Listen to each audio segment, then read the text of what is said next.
Welcome to my channel प्रिया के सुविचार। आज की कहानी सिर्फ आपके लिए। माँ, जब से शादी करके आई हूँ आपकी बातों को ही तो सुन रही हूँ। आप जैसा कहती हैं वैसा ही तो कर रही हूँ, फिर भी आप बार बार इन्हीं बातों को दोहराती हैं। आप बोलते हुए नहीं थकती हैं। शायद मैं तो सुन सुनकर थक गई हूँ। करीना को काटो तो खून नहीं जैसी हो गई थी। उसने अपना मुंह बंद कर लिया, कुछ नहीं कहा। रसोई से बाहर आकर अपने कमरे में चली गई। उसने सपने भी नहीं सोचा था कि बहू ऐसा कह देगी। करीना के आंसू झलक गए। सुहाना की शादी होकर जब ससुराल में आई थी तो सासी थी, ससुर की मृत्यु हो चुकी थी। विपुल उनका अकेला बेटा था। शादी करके आते ही करीना अपनी बहू के लिए सारे काम कर देती थी। उससे कहती थी, बेटा तू लाइफ एंजॉय कर, परंतु हर जगह बेटे और बहू को सलाह देना नहीं भूलती थी। उन्हें बाहर घूमने भेजती थी, उनका पूरा ख्याल रखती थी। सुहाना हर काम करने के लिए रसोई में जाती भी थी तो वह पीछे रहकर सब बताती थी। सुहाना 5 मिनट हो गए हैं, कुकर बंद कर दे। सब्जी को हिला दी, 1 चम्मच मिर्च ही डालना, ज़्यादा मिर्च हो गई तो विपुल नहीं खा पाएगा। रोटी पतली बेल, छोटी बेल, आटा ज़्यादा लगाकर मत बेल। शुरुआत में सुहाना को अच्छा लगता कि सारे काम वे खुद कर लेती थी। पहले से पूछ भी लेती थी कि क्या खाएगी, बता वही बना देती हूँ। आस पड़ोस के लोगों को बताती थी कि उसकी बहू कितनी अच्छी है, वह उसे काम नहीं करने देती है। सुहाना को कभी कभी लगता था कि कहीं ऐसा तो नहीं है कि अच्छाई की आड़ में सबको यह बता रही हूँ कि मेरी बहू काम नहीं करती है। सारा काम मैं ही करती हूँ। शादी के 2 साल बाद आज जब बहू सुहाना ने पलट कर जवाब दिया, तब से करीना को लगने लगा था कि कहीं मैं गलत तो नहीं कर रही हूँ।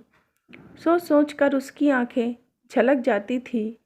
वह सोचने लगी कि कहीं जब वह शादी करके आई थी तो उसकी सास ने उसे कुछ नहीं सिखाया। वह कहती थी कि अपने आप सीख, वैसे भी माँ ने सिखाया ही होगा। कहती थी हाँ, अगर गलती हो जाती तो फिर वे खैर नहीं होती थी।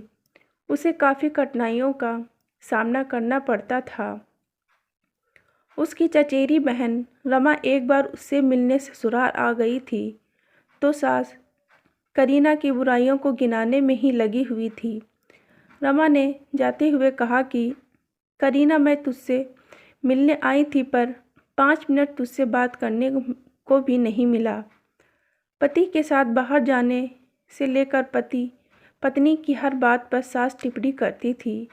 करीना को जब लड़का हुआ था तो उसे भी सास ही संभालने लगी थी। गौरव के अच्छे बुरे सबका ख्याल वही रखती थी।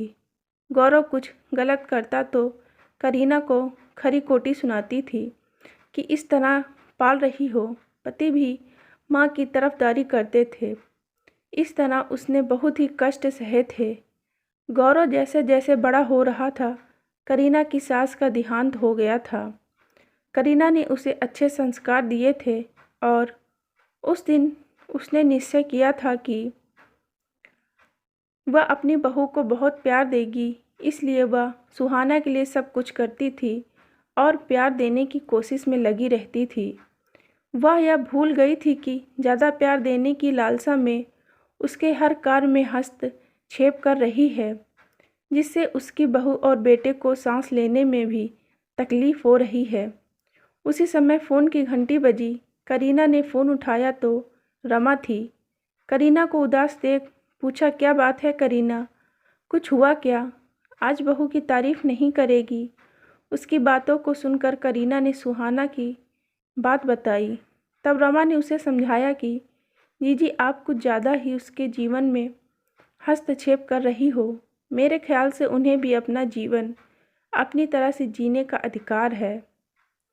उन्हें अपने हाल पर छोड़ दिया कर। जब वे आपसे सलाह मशवरा करना चाहेंगे तो वे करेंगे, परंतु ज़बरदस्ती उन पर अपने विचार प्यार के नाम पर मत थोप।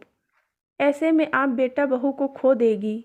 करीना रमा से कह रही थी। अरे नहीं रमा, मैं तो उन्हें खुशी देना चाहती हूँ।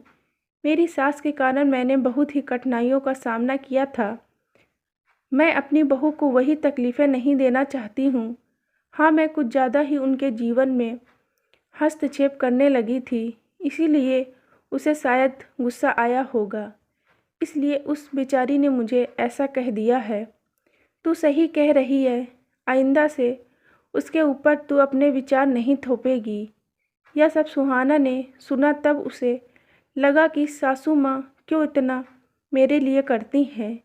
उनका हृदय माँ के सम्मान में भर गया था। उसे लगा कि इतनी अच्छी व्यक्तित्व की स्वामिनी के दिल को मैंने दुखाया है।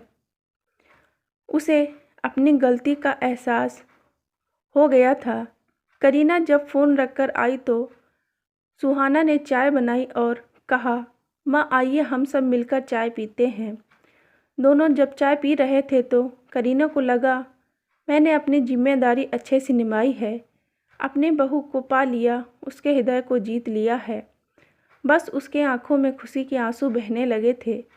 सुहाना ने सास को गले लगा लिया। सुहाना को अपनी जिम्मेदारी का एहसास हो गया था। दोस्तों, बड़ों को समझना चाहिए, उनके व्यवहार पर सवाल नहीं उठाना चाहिए। आशा करती हूँ कि आपको यह कहानी अच्छी लगी होगी। चैनल पर नए हैं तो चैनल को सब्सक्राइब अवश्य करें। कमेंट और लाइक करना बिल्कुल भी ना भूलें। धन्यवाद।